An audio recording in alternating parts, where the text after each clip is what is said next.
I'm Maya, 32 years old, and everything changed when I stood up at my own baby shower and asked my sister if her husband knew the baby wasn't his. The room went dead silent.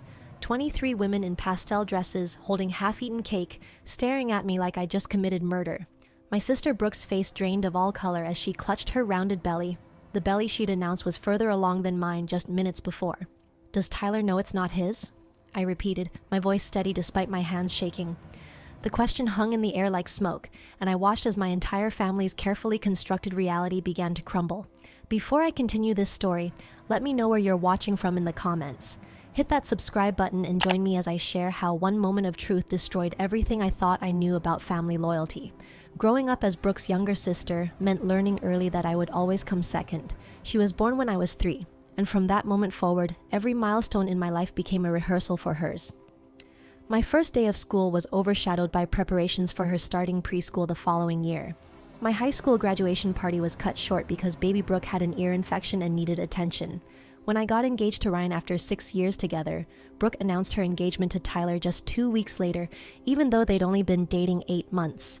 The family immediately shifted into planning mode for her spring wedding, while mine got pushed to the following fall. Mom always said it wasn't intentional, that Brooke just had different timing. But the pattern was too consistent to be coincidence. Brooke had a gift for sensing when something good was happening to me and finding a way to make it about her instead. She never did it maliciously, never with obvious cruelty. Instead, she perfected the art of accidental overshadowing, of coincidental timing, of emergencies that required immediate family attention just when my moments were supposed to shine. Dad called it unfortunate luck. I called it calculated manipulation, but I never said that out loud.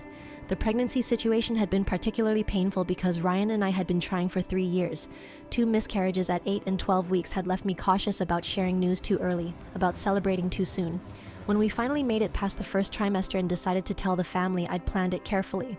A quiet dinner at Mom and Dad's house, just the immediate family. I wanted one pure moment, one announcement that belonged entirely to me. Brooke had seemed genuinely happy, hugging me tight and crying real tears. For 2 weeks, I basked in being the only pregnant daughter, the one getting the excited calls and suggestions for baby names. Then Brooke called with her own news. She was pregnant too, she announced breathlessly over the phone. A complete surprise, she said, but Tyler was thrilled. She was already 10 weeks along, she'd discovered, which meant she was due a month before me. The conversation that followed felt familiar in its painful precision. Mom immediately began talking about how wonderful it would be to have 2 grandbabies so close together, how Brooke would be able to give me advice since she'd go through everything first. Dad joked about how Brooke had beaten me to the punch again, just like when we were kids racing to the car. I congratulated her warmly because that's what good sisters do. I offered to help plan her nursery and share pregnancy books. I smiled when she started comparing our symptoms and complained about how much worse her morning sickness was than mine seemed to be. I nodded sympathetically when she worried about having less time to prepare since she was further along. I played the role I'd been playing my entire life, the supporting character in Brooke's starring narrative. But something was different this time. Maybe it was the hormones, or maybe it was the years of accumulated resentment finally reaching a breaking point, but I found myself paying attention in ways I never had before. Brooke's timeline didn't quite add up. 10 weeks pregnant meant conception had happened around the time of our family's annual summer barbecue, when Tyler had been working double shifts at the hospital and Brooke had been spending a lot of time at the gym with her new personal trainer, Cody. I remembered her mentioning how helpful Cody was being with her fitness goals, how he was giving her extra sessions to get ready for beach season. I remembered Tyler complaining about never seeing his wife anymore, about how she always seemed to be working out or shopping for workout clothes or meeting with Cody to discuss her nutrition plan. The pieces of a puzzle I hadn't known I was solving began forming a picture I didn't want to see. Brooke's sudden interest in fitness that coincided with Cody's hiring at her gym. The way she'd started dressing differently, buying expensive workout clothes and getting her hair done more frequently. How she'd become secretive about her phone, always flipping it face down and taking calls in another room. Tyler's increasing frustration with her unavailability, his confused hurt when she claimed to be too tired for dinner dates but had energy for early morning training sessions. I told myself I was being paranoid, that pregnancy hormones were making me suspicious and petty. Good sisters don't investigate each other's lives looking for evidence of infidelity. Good sisters trust and support each other. Good sisters certainly don't collect small inconsistencies and store them away like ammunition for a war that hasn't been declared yet. But I couldn't stop noticing things. couldn't stop the growing certainty that my sister's perfect marriage and perfectly timed pregnancy weren't as perfect as she wanted everyone to believe. The fertility clinic waiting room had become my second home over the past 3 years. Beige walls, outdated magazines, and the constant hum of hope, mixed with desperation from every woman sitting in those uncomfortable chairs. Ryan and I had started trying when I was 29, assuming it would happen quickly like it seemed to for everyone else. Month after month of negative tests had led to consultations, then treatments, then the devastating losses that left me questioning whether my body was capable of carrying life at all. The first miscarriage at 8 weeks had been explained as common, nothing to worry about. The second one at 12 weeks, after we'd already heard the heartbeat and started telling close family, had required a D&C and 3 months of recovery before we could try again. Dr. Martinez had been cautiously optimistic about this pregnancy from the beginning. My hormone levels were strong, the early ultrasounds looked perfect, and we'd made it past both previous lost dates without complications. When she cleared us to announce to family at 14 weeks, I felt like I was finally getting the chance to be the pregnant sister, the one getting excited calls from mom about nursery ideas and baby name suggestions. For exactly 2 weeks, I was the center of attention in the best possible way. Mom called daily to check how I was feeling. Dad started researching car seat safety ratings. Ryan's parents began planning visits for after the baby arrived. Then Brooke's call came on a Tuesday evening while Ryan and I were assembling a crib we'd bought on sale. The excitement in her voice was impossible to miss as she announced her surprise pregnancy, already 10 weeks along and due a month before me. The timing felt like a punch to the stomach, but I forced myself to sound thrilled. "That's incredible news," I said, gripping the phone tighter. "What a wonderful surprise for you and Tyler." But even as I said the words, something felt off about her story.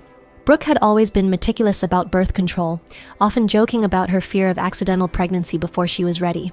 The idea of her being surprised by pregnancy when she'd just started her new fitness routine and was focused on getting in the best shape of her life seemed inconsistent with everything I knew about my sister. The shift in family attention was immediate and absolute. Within days, Mom was calling Brooke daily about her pregnancy symptoms and calling me weekly to ask how I was feeling. Dad started researching double stroller options since the babies would be so close in age. Ryan's parents, who had been planning to visit us for a long weekend, decided to wait until after both babies were born so they could meet both grandchildren at once. Sunday family dinners became dominated by discussions of Brooke's pregnancy progression, her doctor appointments, her nursery themes. My pregnancy became the secondary storyline, the supporting character to her main event. Brooke embraced her role as the pregnancy expert with enthusiasm that felt calculated. She'd call me after her doctor appointments to share what she'd learned, offering advice about symptoms I hadn't even experienced yet. "My doctor says the nausea should peak around week 12, so you've got that to look forward to," she'd say cheerfully. "Make sure you're taking enough folic acid." I had to switch to a prescription prenatal because the over-the-counter ones weren't strong enough. She began forwarding me articles about pregnancy nutrition and exercise, always with notes about how helpful she'd found them during her own research. The comparison became constant and exhausting. At family gatherings, Brooke would enthusiastically share her latest pregnancy updates while I sat quietly, feeling like my own experience was somehow less significant because hers was further along. When I mentioned feeling tired, she'd nod knowingly and explain how much worse the fatigue would get in the coming weeks. When I shared excitement about feeling the first flutters of movement, she'd describe her own experience in detail, making my milestone feel like old news. Every pregnancy book I mentioned reading, she'd already finished. Every concern I had, she'd already navigated and overcome. Ryan began to notice the dynamic during our 4th month when we attended Mom's birthday dinner. Brooke spent most of the evening discussing her upcoming anatomy scan and showing off her newly visible bump while I sat quietly, my own smaller bump hidden under a loose sweater. "It's like you're not even pregnant," Ryan said quietly on the drive home. "Every conversation becomes about her pregnancy, and somehow yours gets completely overlooked." He was right, but acknowledging it felt petty and jealous. Good sisters support each other through major life events. Good sisters don't compete over pregnancy milestones or feel resentful about shared timing. But the resentment was growing anyway, fed by small moments that accumulated like paper cuts. When I called Mom to share the excitement of hearing the heartbeat at my appointment, she responded with enthusiasm, but quickly shifted to asking if Brooke had scheduled her anatomy scan yet. When I posted a subtle pregnancy announcement on social media, Brooke commented immediately with congratulations and then posted her own announcement an hour later with professional maternity photos that made my simple mirror selfie look amateurish. When I mentioned wanting to plan a baby shower, Mom suggested we coordinate timing so family members wouldn't be overwhelmed with back-to-back events. The suggestion of coordinating our baby showers felt like the final straw, though I couldn't articulate why at the time. Something about the assumption that my celebration should be scheduled around hers, that my milestone should be considered in the context of its impact on her event, triggered a response I wasn't prepared for. "I'd like to have my shower on the date I originally planned," I told Mom firmly. "Brooke can schedule hers whenever works for her." It was the first time I'd ever refused to accommodate my sister's timeline, and the brief silence on the phone told me Mom was surprised by my response. The weeks leading up to my baby shower became a careful dance of maintaining boundaries I'd never established before.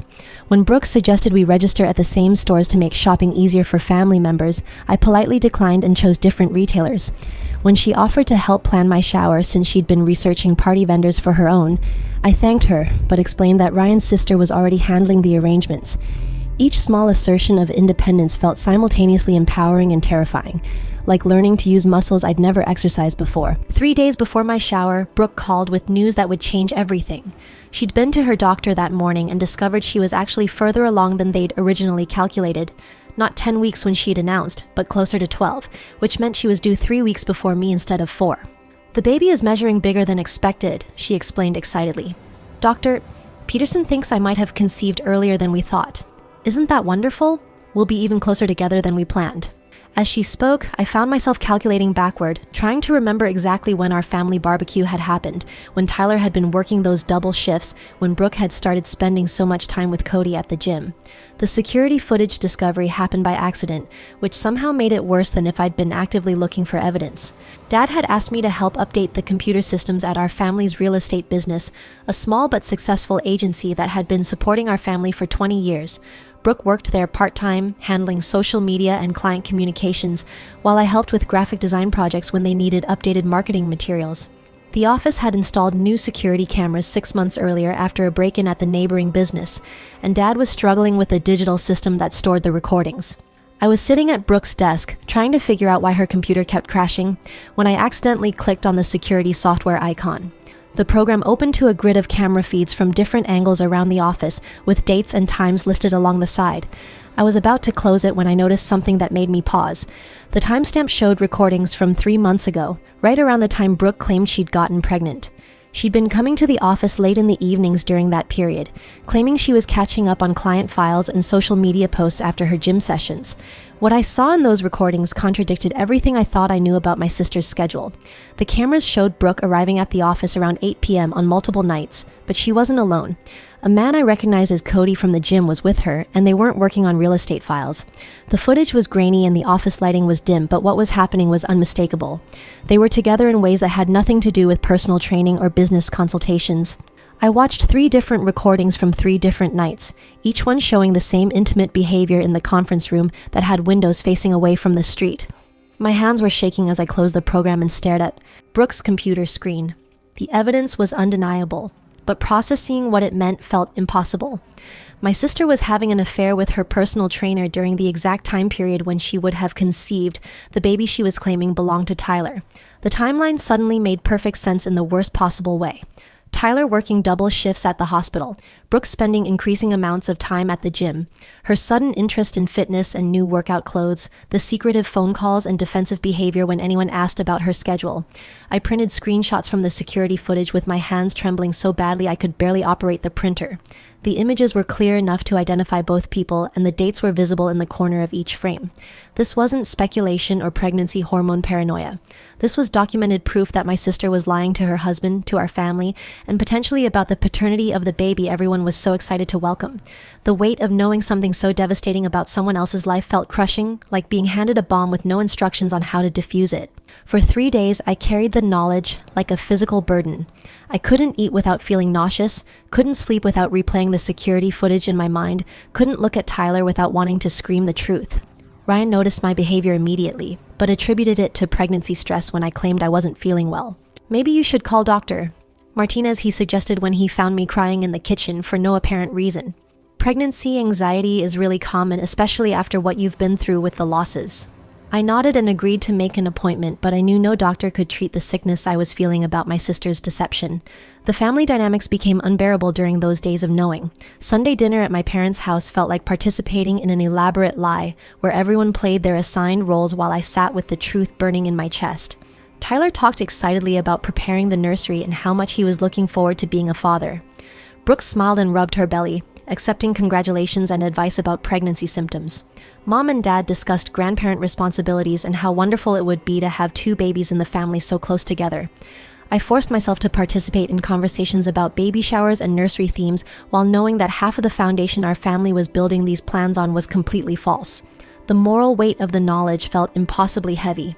Tyler deserved to know that the baby he was preparing to raise might not be biologically his, but telling him would destroy multiple lives simultaneously. Brooke's marriage would end. The baby would grow up with the stigma of her mother's infidelity. Our family would be fractured by scandal and blame. But staying silent felt like participating in the deception, like helping my sister steal Tyler's right to make informed decisions about his own life. Every day I said nothing was another day Tyler planned and prepared for a future built on lies. Brooke seemed to sense something was different about my behavior, though she couldn't identify what had changed. She started calling more frequently, asking detailed questions about my pregnancy symptoms and offering unsolicited advice about everything from prenatal vitamins to nursery furniture. "You seem stressed lately," she said during one of these calls. "Pregnancy anxiety is totally normal, but you should really talk to your doctor if it's affecting your daily life. I've been reading about how important it is to manage stress for the baby's development." Her concern felt like mockery when I knew what she was hiding, like she was using my genuine emotional distress to reinforce her position as the knowledgeable, caring older sister. The breaking point came when Tyler called me directly to ask for help planning a surprise push present for Brooke. "I want to get her something really special to celebrate after the baby is born," he explained, his voice full of love and excitement. "Maybe a piece of jewelry or something she can keep forever to remember this amazing time in our lives. You know her taste better than anyone. What do you think she'd like?" The conversation lasted 20 minutes, with Tyler sharing his hopes for their future as parents and his gratitude for having such a wonderful wife to build a family with. By the time I hung up, I was sobbing so hard I could barely breathe. That night, I sat in my car outside the gym where Cody worked, watching through the windows as he trained other clients. He was younger than I'd expected, probably in his mid-20s, with the kind of confident masculinity that I could imagine appealing to someone like Brooke, who had always been attracted to attention and admiration. I didn't approach him or try to gather more evidence. I just sat there trying to understand how my sister could risk everything she'd built with Tyler for whatever this relationship represented. The answer, when it came to me, was simple and devastating. She risked it because she'd never experienced real consequences for her choices before. Our family had always protected her from the fallout of her decisions, always found ways to smooth over problems and maintain peace. I drove home that night, knowing I had reached a decision point that would define not just my relationship with Brooke, but my own sense of integrity and self-respect. I could continue carrying her secret, protecting her from the consequences of her choices while watching Tyler live in ignorance about his own life. Or I could find a way to reveal the truth, knowing it would destroy the careful balance our family had maintained for decades. Either choice would change everything, but only one choice would allow me to look at myself in the mirror without shame. The baby shower was still 2 weeks away, but I already knew how this story was going to end. The morning of my baby shower, I woke up feeling like I was preparing for battle rather than celebration. Ryan had left early to help his sister set up at the country club venue we'd saved for months to afford, leaving me alone with my thoughts and the weight of what I knew about Brooke. I stood in front of my bedroom mirror, trying on the pink maternity dress I'd bought specifically for this day, and wondered if this would be the last family event where we all pretended to be happy together. The security footage images were locked in my desk drawer, but I could see them clearly in my mind, evidence of a betrayal that would shatter everything once it came to light. Brooke had called the night before to confirm she'd be there, her voice bright with the kind of enthusiasm that used to make me feel loved, but now felt calculated. "I can't wait to celebrate you tomorrow," she'd said. "I have the perfect gift picked out, and I'm so excited to see everyone. It's going to be such a beautiful day." Her words felt like performance now that I knew what she was hiding, every expression of sisterly love tainted by the knowledge of her deception. I'd responded with appropriate gratitude and excitement, playing my role in the family dynamic one more time before everything changed. The venue looked perfect when I arrived, decorated in soft yellows and greens with centerpieces of white flowers that Ryan's sister had spent hours arranging. 23 women from different parts of my life had gathered to celebrate my pregnancy, including mom, aunts, cousins, friends from college, and neighbors who had become close over the years. The sight of everyone I cared about in one room should have filled me with joy, but instead I felt anxious, knowing that Brooke's arrival would shift the entire atmosphere in ways these women couldn't anticipate. For the first hour, the shower proceeded exactly as I'd hoped. Conversations flowed naturally between different groups, the games were fun without being embarrassing, and I felt genuinely celebrated in a way that had been rare in my adult life. Mom took photos of me opening gifts, exclaiming over tiny clothes and baby gear with authentic excitement. My college friends shared stories about their own pregnancies and offered practical advice about newborn care. For brief moments, I forgot about the security footage and lost myself in the simple pleasure of being surrounded by people who wanted to honor this milestone in my life. Brooke arrived 30 minutes late, which was typical for her, but she entered with an energy that immediately commanded attention. She was glowing in a way that made her pregnancy impossible to ignore, wearing a fitted dress that emphasized her bump and walking with the confident stride of someone who knew she looked beautiful. "Sorry I'm late," she announced to the room. "Traffic was terrible, but I couldn't miss celebrating my amazing sister." She hugged me with theatrical warmth, holding the embrace long enough for everyone to witness our close relationship, then began making rounds to greet other guests with the kind of charm that had always made her the center of attention at family gatherings. The shift in room dynamics was subtle, but unmistakable. Conversations that had been focused on my pregnancy gradually began incorporating questions about Brooke's experience. Women who had been asking me about nursery preparations started comparing notes between both pregnancies.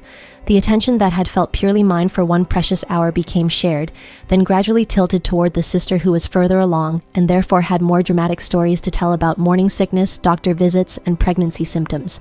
I smiled and participated in these conversations, maintaining the gracious hostess role while feeling my special day slip away piece by piece.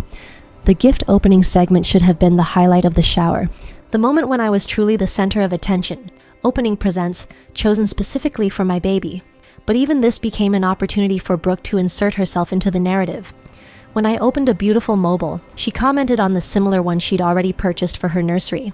When someone gave me a pregnancy pillow, she shared detailed reviews of 3 different brands she'd researched extensively. Every gift became a chance for her to demonstrate her superior knowledge and preparation, turning my celebration into her educational seminar about pregnancy experience. I was opening the final gift, a hand-knitted blanket from Ryan's grandmother, when Brooke stood up in the middle of the room.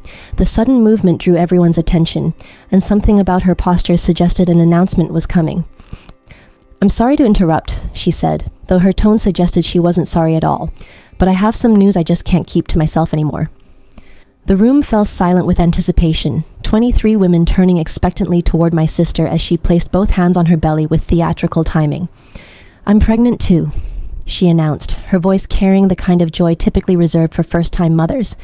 "Tyler and I just found out, and I'm actually further along than Maya, due a month before her." The room erupted in gasps and congratulations, women jumping up to hug her and express amazement at the coincidence of sister pregnancies. In seconds, my baby shower became Brooke's announcement party, with guests clustering around her to touch her belly and ask questions about her pregnancy timeline. Mom was crying with happiness, talking about how blessed the family was to have 2 babies coming so close together. Aunts were making jokes about keeping up with all the grandchildren. Friends were taking photos of Brooke and me together, documenting the amazing coincidence of pregnant sisters. The conversation turned immediately to comparing our due dates, discussing coordinated baby showers and planning family events around both babies' arrivals. My celebration had become background noise to Brooke's starring moment, just like every other milestone in my life. I continued smiling and expressing excitement about her news, playing the supportive sister role with muscles that felt like they were cramping from the effort, but something had snapped inside me as I watched her steal my moment with the same calculated timing she'd perfected over decades of overshadowing my achievements. The security footage images flashed in my mind, Tyler's excited voice talking about push presents, and the months of lies that had led to this moment of false celebration. She was standing in a room full of women accepting congratulations for a pregnancy that might not even belong to her husband, using my baby shower as the stage for her performance. The moment of decision arrived without warning. Brooke was in the middle of describing her morning sickness symptoms to a captivated audience when I found myself standing up. The room gradually quieted as 23 pairs of eyes turned toward me, expecting perhaps a toast or speech thanking everyone for coming. Instead, I heard myself ask the question that had been burning in my chest for weeks. "That's wonderful news, Brooke," I said, my voice steady despite my racing heart. "Does Tyler know it's not his?" The silence that followed was absolute. Not the expectant quiet of women waiting for a speech, but the shocked stillness of people processing something they couldn't quite believe they'd heard. Brooke's face went white, her hand frozen on her belly, staring at me like I'd transformed into someone she didn't recognize. And maybe I had.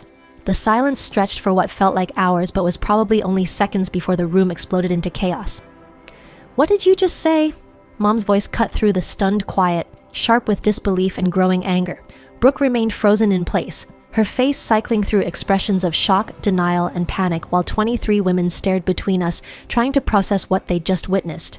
The beautiful baby shower decorations suddenly felt absurd, pastel balloons and flower arrangements framing a family destruction that nobody had seen coming. Brooke recovered first, her face rearranging itself into an expression of hurt confusion that looked almost genuine. "Maya, what are you talking about?" she said, her voice trembling with what sounded like innocent bewilderment. "I don't understand why you would say something so horrible. Tyler is my husband. Of course the baby is his." She looked around the room at the stunned faces, her eyes filling with tears that appeared on cue. "I think the pregnancy stress might be affecting her more than we realized. This isn't like Maya at all." But I was past the point of being manipulated by her performances. 3 months ago, I said, my voice gaining strength with each word. Security cameras at Dad's office, you and Cody from the gym, multiple nights during your supposed work sessions. The specific details hit like physical blows at Sweetheart, and I watched Brooke's carefully constructed facade begin to crumble. Her mouth opened and closed without sound, and for the first time in my life, my sister had no immediate response to deflect or redirect the conversation. Mom stood up abruptly, her face flushed with anger and embarrassment. "This is completely inappropriate, Maya. How dare you make accusations like this at your own baby shower in front of all these people?"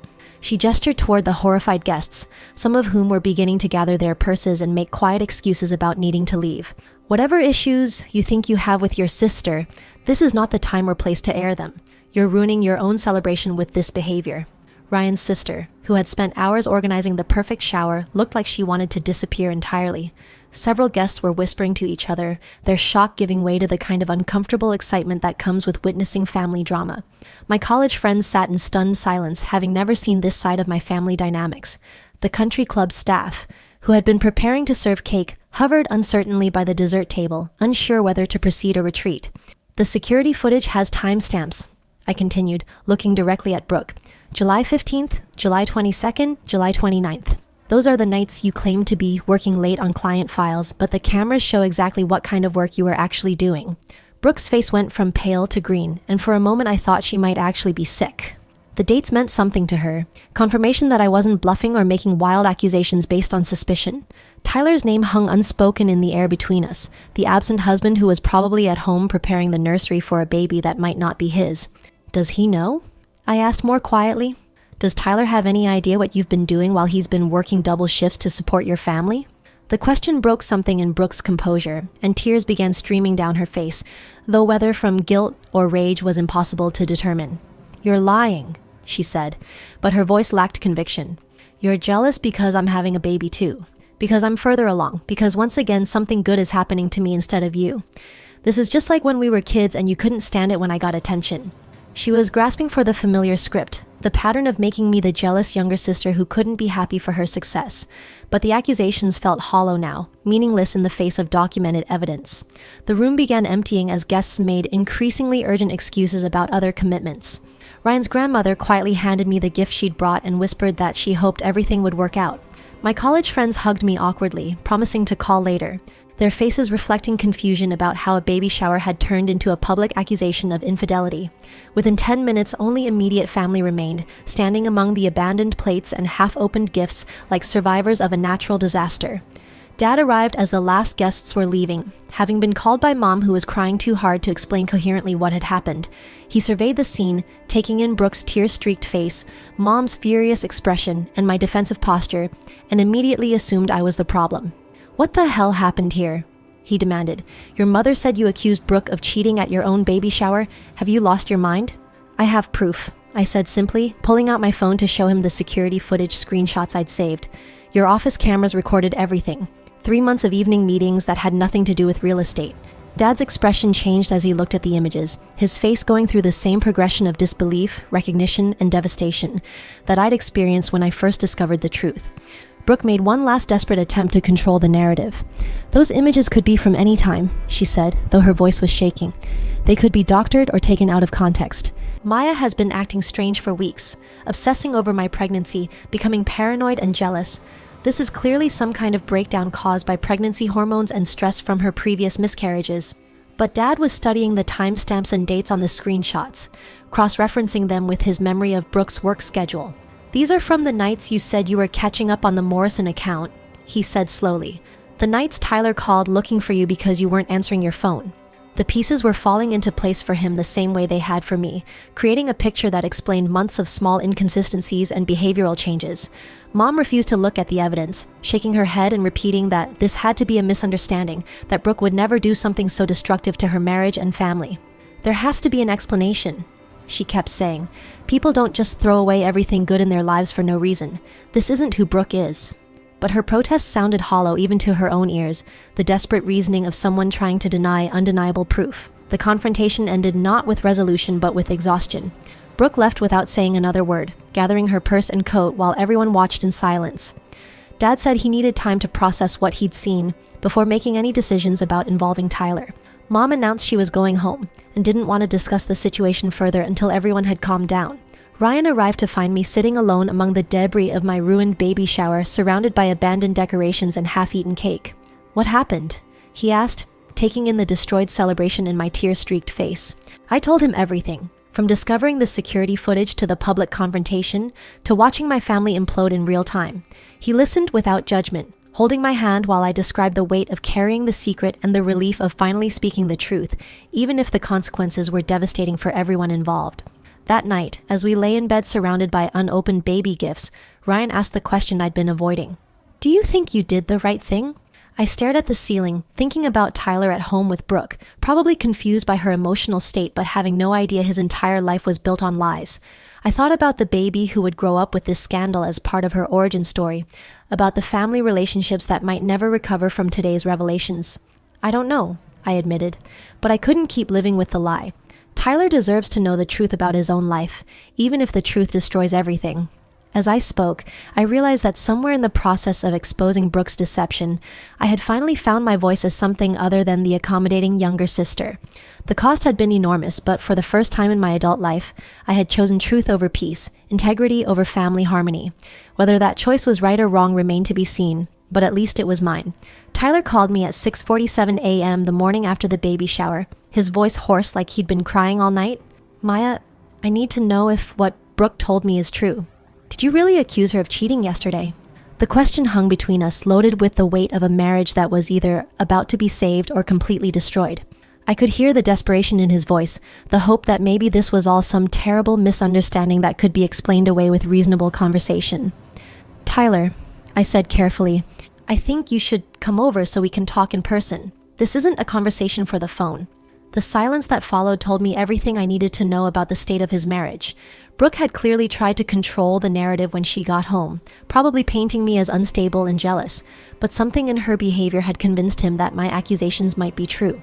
When he arrived 30 minutes later, still in scrubs from his overnight shift at the hospital, he looked like a man who had aged 5 years in a single day.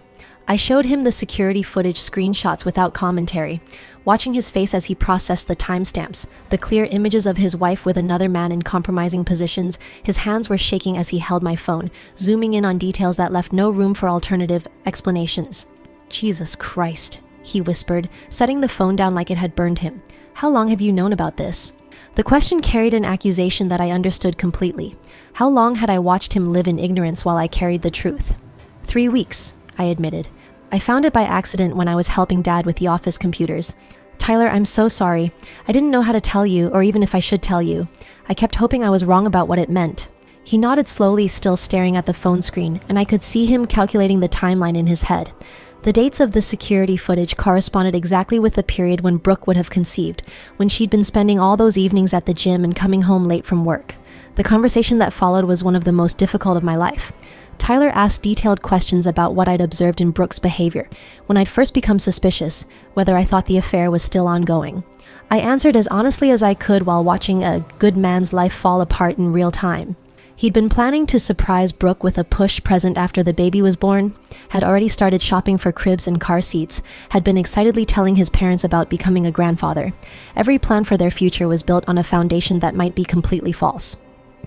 "I need to know for sure," he said finally. "The baby's paternity.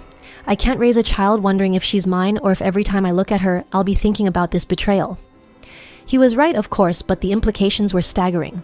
A paternity test would require Brooke's cooperation or a legal order, and either option would make the situation public in ways that would destroy any remaining chance of family reconciliation. "I'll support whatever you decide," I told him, meaning it completely, despite the chaos it would create. Tyler left to confront Brooke armed with the security footage evidence, while I spent the day fielding calls from family members who wanted explanations, apologies, or reassurances that yesterday's events had been some kind of misunderstanding. Mom called first, her voice tight with anger and disappointment. "I hope you're satisfied with the destruction you've caused," she said without preamble. "Your sister spent the night crying, Tyler's threatening divorce, and the whole family is in chaos because you couldn't keep your suspicions to yourself." "They weren't suspicions, Mom," I replied, surprised by how calm my voice sounded. I had proof. Tyler deserved to know the truth about his own marriage. But Mom wasn't interested in proof or truth, only in the disruption of family peace that she'd spent decades maintaining through willful blindness and conflict avoidance. "Some things are better left buried," she said. "Some secrets are kept to protect people, not hurt them." The conversation ended with her hanging up on me, the first time in my adult life that she'd done so. Dad's call came that afternoon, and his approach was more measured but equally devastating. "The security footage is conclusive," he admitted. "I've reviewed the full recordings and there's no question about what was happening. But Maya, the way you handled this has torn the family apart. There had to be a better way to address this situation without humiliating everyone at a public event." His disappointment cut deeper than Mom's anger because it acknowledged that I'd been right about the facts while questioning my judgment about the timing and method of revelation. Brooke didn't call, but Tyler did, later that evening after what must have been hours of confrontation at their house. "She admitted everything," he said, his voice hollow with exhaustion. "The affair started 3 months ago, exactly when you said. She claims it's over, that she ended it weeks ago, but she can't explain why she never told me about the pregnancy timing or the possibility that the baby isn't mine." The admission should have felt like vindication, but instead it just felt like sadness for everyone involved.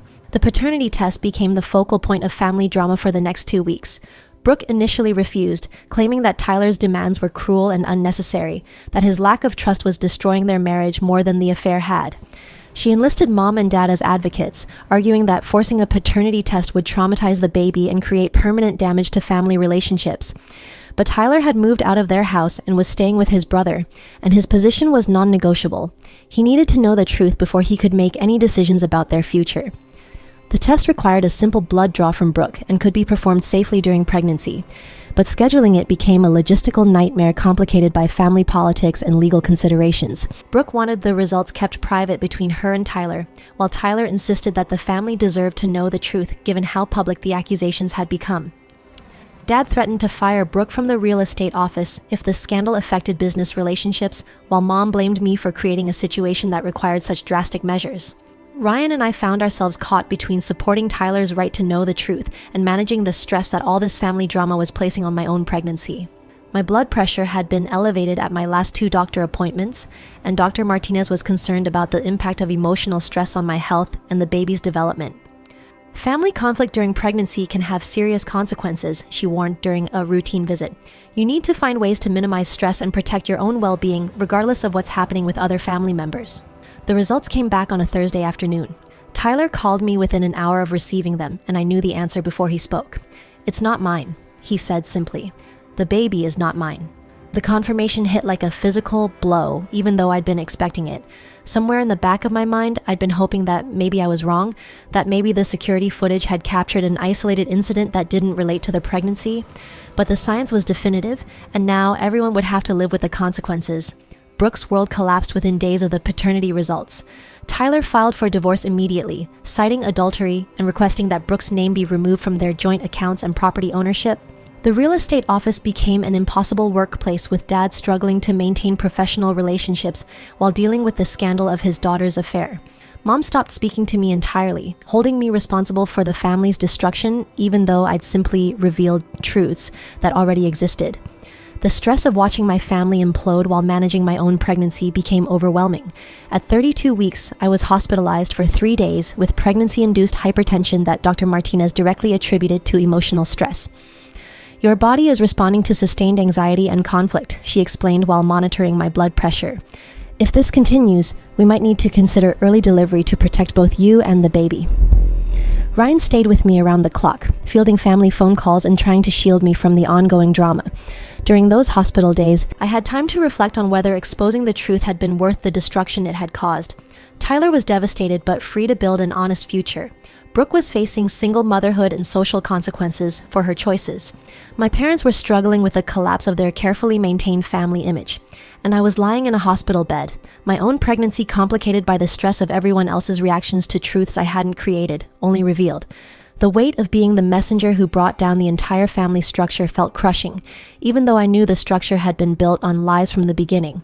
Lily Catherine was born at 37 weeks on a snowy February morning, 3 weeks before my original due date, and 6 weeks before Brooke's baby was expected. The early delivery was attributed to the sustained stress of the previous months, but Dr. Martinez assured us that Lily was healthy and fully developed despite her eagerness to enter the world. As I held my daughter for the first time, feeling her tiny fingers wrap around mine, I experienced a moment of pure joy that existed completely separate from all the family chaos that had dominated my pregnancy. Ryan cried when he first held Lily, his face transformed by the wonder of meeting his daughter after months of anticipation overshadowed by scandal and conflict. "She's perfect," he whispered, studying her tiny features with the intensity of someone memorizing every detail. "She's absolutely perfect." In that hospital room, with just the three of us, I felt the peace I'd been missing throughout my entire pregnancy. This was what I'd been working toward, not the baby shower or family celebrations, but this quiet moment of becoming a mother without anyone else's drama interfering. The hospital stay was blissfully quiet. Dad visited briefly, bringing flowers and expressing genuine joy about becoming a grandfather despite everything that had happened. Mom came once, holding Lily with tears in her eyes but still maintaining the emotional distance she'd established since the baby shower confrontation. She didn't apologize for her reactions or acknowledge that I'd been right about Brooke's affair, but she looked at her granddaughter with unmistakable love that suggested healing might be possible someday. Brooke didn't visit the hospital. She was dealing with her own pregnancy complications, having developed gestational diabetes that required careful monitoring and dietary restrictions. Tyler had been entirely absent from her medical care since the divorce proceedings began, leaving her to navigate the final months of pregnancy alone while also managing the social fallout from the affair scandal. Friends and extended family members had chosen sides, and most had chosen Tyler's side, leaving Brooke increasingly isolated as her due date approached. 3 weeks after Lily's birth, Brooke delivered a son she named Connor. The birth announcement came through Dad, who had driven her to the hospital when labor began since she had no one else to call. "He's healthy," Dad reported during a brief phone call. 8 pounds, 2 ounces. Brooke is tired but doing well physically. What he didn't say was that Connor looked exactly like Cody from the gym, with dark hair and olive skin that made his paternity obvious to anyone who saw him. The resemblance eliminated any remaining doubt about the affair and its consequences. Tyler's divorce was finalized 4 months after Lily's birth. He kept the house, his savings account, and his dignity, while Brooke moved into a small apartment across town with Connor. The financial settlement was minimal since Illinois law didn't favor adulterous spouses, leaving her to rebuild her life as a single mother with limited resources and a damaged reputation.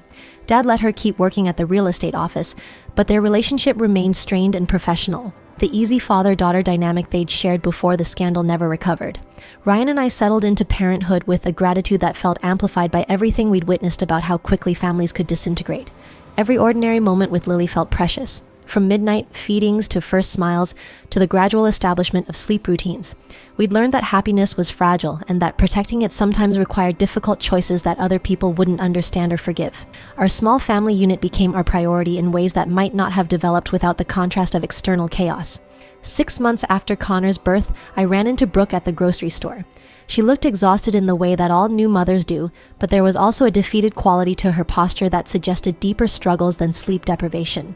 Connor was fussing in his car seat while she juggled diaper bags and shopping lists with the frazzled efficiency of someone managing everything alone. "Maya," she said when she noticed me, her voice carefully neutral.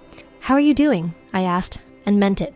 Despite everything that had happened, despite the years of competition and overshadowing, she was still my sister, struggling with the consequences of choices that had destroyed her life. "I'm managing," she replied, adjusting Connor's blanket with the automatic movements of someone who'd learned to soothe a crying baby through exhaustion. "It's harder than I expected, doing this alone." The admission carried none of her usual bravado or competitive edge, just honest acknowledgement of difficult circumstances. We talked for 10 minutes in the cereal aisle, 2 sisters with babies comparing notes about sleepless nights and feeding schedules while carefully avoiding any mention of the events that had brought us to this point. Brooke asked about Lily's development and seemed genuinely interested in hearing about her milestones. I asked about Connor's health and her adjustment to single motherhood. The conversation felt almost normal until she said, "I know you probably think I got what I deserved." "I don't think that," I replied honestly. I think you made choices that had consequences you didn't fully consider. But I don't think anyone deserves to struggle through parenthood alone. It was true. Watching her manage Connor's needs while obviously overwhelmed and isolated didn't bring me satisfaction or vindication. It just made me sad for the baby, who would grow up with this complicated origin story, and the sister who had sabotaged her own happiness for reasons I still didn't fully understand. Brooke nodded slowly, tears forming in her eyes. I'm sorry, she said quietly, for everything. For taking over your pregnancy, for the baby shower, for putting you in the position of having to choose between protecting me and being honest with Tyler. You were right to tell him. He deserved to know the truth. The apology was more than I'd expected and probably more than I'd hoped for, but it felt genuine in a way that Brooke's emotions rarely had. I'm sorry too, I replied, for the way I handled it, for doing it so publicly, for the timing. I could have found a better way to address the situation. It was a partial apology because I wasn't sorry for revealing the truth, only for the method I'd chosen. But it seemed to mean something to Brooke, who wiped her eyes and managed a small smile before Connor's crying escalated and she had to focus on getting him settled. As I drove home that day, I thought about how different our lives had become from what either of us had imagined during those early weeks of shared pregnancy excitement. Brooke was raising Connor alone while rebuilding her life from the foundation up. Tyler had started dating someone new, a nurse from his hospital who had no connection to our family drama. Mom and Dad were slowly adjusting to being grandparents to children whose family connections were more complicated than they'd ever expected. Ryan and I had bought a house 6 months after Lily's birth, a small craftsman bungalow with a yard where she could play, and bedrooms for the siblings we hoped to give her someday. The distance from my parents' neighborhood felt both geographical and emotional, representing our choice to prioritize our immediate family's peace over extended family obligations. We still attended holiday gatherings and maintained relationships, but with boundaries that protected our contentment from other people's chaos. On Lily's first birthday, as I watched her destroy a pink smash cake while Ryan took photos and my parents laughed at her enthusiasm, I reflected on how the events of the previous year had changed me as fundamentally as becoming a mother had. I'd learned that telling the truth sometimes meant accepting responsibility for consequences that extended far beyond my own life. I'd learned that family loyalty had limits when it required participating in deception that hurt innocent people. Most importantly, I'd learned that protecting my own integrity and peace was not selfish, but necessary for building the kind of life I wanted to model for my daughter. The family dynamics never fully recovered to what they'd been before the baby shower confrontation, but they evolved into something more honest if less comfortable. We all learned to navigate relationships that acknowledged difficult truths, rather than pretending problems didn't exist. It wasn't the happy ending that movies promised, but it was real in ways that our previous family harmony had never been. Sometimes, the most loving thing you can do is refuse to enable someone else's destructive choices, even when the immediate result is pain for everyone involved. Sometimes the family you protect is the one you're building, not the one you were born into.